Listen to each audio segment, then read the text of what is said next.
The West African sun had just begun to rise over Abuja, casting a soft golden glow over the tarmac of the Nnamdi Azikiwe International Airport. It was an ordinary morning until a moment that would etch itself into the hearts of many across the continent. Captain Ibrahim Traore, the young and stoic leader of Burkina Faso, was in Nigeria on an unscheduled diplomatic layover after a high-level security summit in Ghana.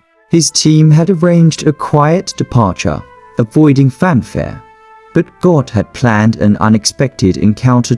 As he approached the VIP lounge for boarding, a calm voice speaking softly to a group of airport staff caught his attention. Standing in the corner, dressed in modest white, was none other than Apostle Joshua Selman, renowned preacher, founder of Koinonia, and a man respected across Africa for his spiritual depth and leadership mentoring. Captain Traore stopped in his tracks. "Is that Apostle Selman?" he asked his aide. "Yes, sir," the aide replied. "He's on his way to South Africa for a program." For a moment, the soldier-turned-leader stood still, reflecting. Despite his Islamic faith, he had listened to Selman's teachings countless times, messages of discipline, wisdom, leadership, and divine purpose. His wife often played the sermons at home. He respected the apostle not just as a man of God, but as a man of principles. "I want to meet him," Traore said, brushing aside protocol.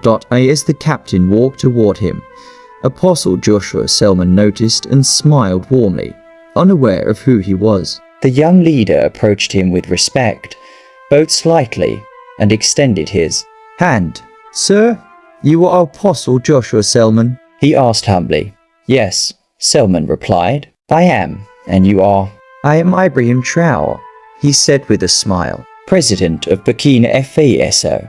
Selman's eyes widened for a moment in surprise, but he quickly composed himself. "Wow, it's an honor to meet you, sir." "No, the honor is mine," Traore replied. "My wife listens to your teachings almost every night, and to be honest, they have shaped me too. I may be a Muslim, but truth is universal. Your wisdom has helped me govern better." To lead from a place of integrity, a quiet silence passed between them, filled with mutual respect. "Please," the captain added, "can I ask you to pray for me?" Apostle Selman was moved, of course. Right there in the lounge, heads bowed, with his hand on Traore's shoulder, Selman prayed passionately, not for power, but for wisdom. Not for fame, but for selflessness. Not for comfort, but for strength to do what is right. He prayed for Burkina Faso, for unity in West Africa, and for divine intervention in the heart of leadership across the continent. When the prayer ended, Traore's eyes shimmered with emotion. "I don't know what this encounter means yet," he said quietly, "but I know God and Allah allowed it for a reason." 2 weeks later, back in Ouagadougou, the capital of Burkina Faso, Captain Traore sat in his presidential study. The memory of his encounter with Apostle Selman lingered. The sincerity in the preacher's eyes, the fire in his prayer, it had left a mark. He decided to write a personal message, not through his media aid, not through protocol, but a handwritten letter, an African leader's raw appreciation. "Dear Apostle Joshua Selman, I write this not as the president of Burkina Faso, but as a man deeply touched by your heart, your words, and your spirit. The day I met you at the Abuja airport, I expected nothing more than a handshake. I walked toward you out of respect, because my household is familiar with your teachings. But what I received that day was more than just a greeting, it was divine alignment. Your words did not flatter me. They pierced me. They reminded me of why I am here, not to rule with pride, but to serve with purpose. Since that prayer, something in me has shifted. I find myself asking deeper questions before I make decisions. Would this glorify God?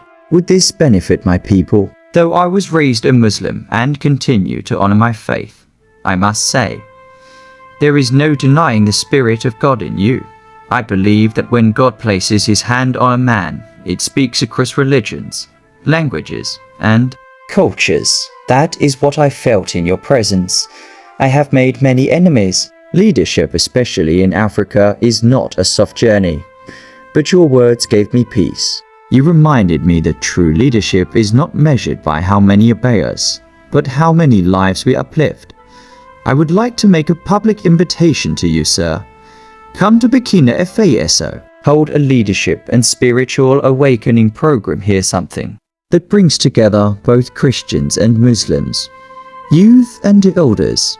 Let us rise together. Let Burkina Faso experience what Nigeria has seen through your ministry. I thank God and Allah for letting our paths cross. You may never know how much impact your voice has had on me, but I want you to know you are heard, you are honored, and you are welcome in my nation in a time. Sincerely, Captain Ibrahim Traore, President of Burkina Faso. The letter found its way to Apostle Selman a few days later. He sat quietly in his office in Zaria, scanning each line with humility. When he finished, he placed the letter on his desk and whispered, "To God be the glory." He later shared part of the message privately with his inner circle, not to boast, but to remind them of something he'd always preached. When you walk in obedience and humility, God will announce you even before kings. You don't need a big platform. You need a big God. The president's demeanor began to change. His cabinet noticed it. His speeches became more people-centered. He was more reflective during military briefings. When asked what was inspiring the shift, he only smiled and said, "I had a divine meeting at an airport."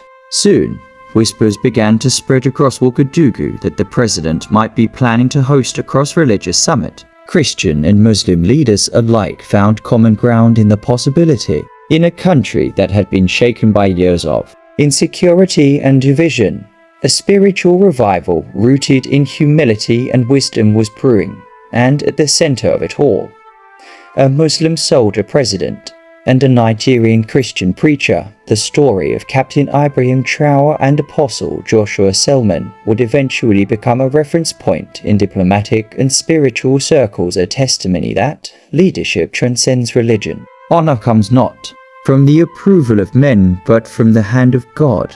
Apostle Selman would later share during a koinonia service, when God decides to elevate you, he doesn't need to check with anyone. He can use airports instead of pulpits, Muslims instead of Christians, and soldiers instead of pastors. Just be found faithful. And as for Captain Traore, he would continue leading his nation with growing wisdom, often quoting the words of Apostle Selman in cabinet meetings. Because sometimes one encounter, one prayer, and one sincere heart can begin the healing of a nation. Influence is not a product of fame. It is a fruit of faithfulness.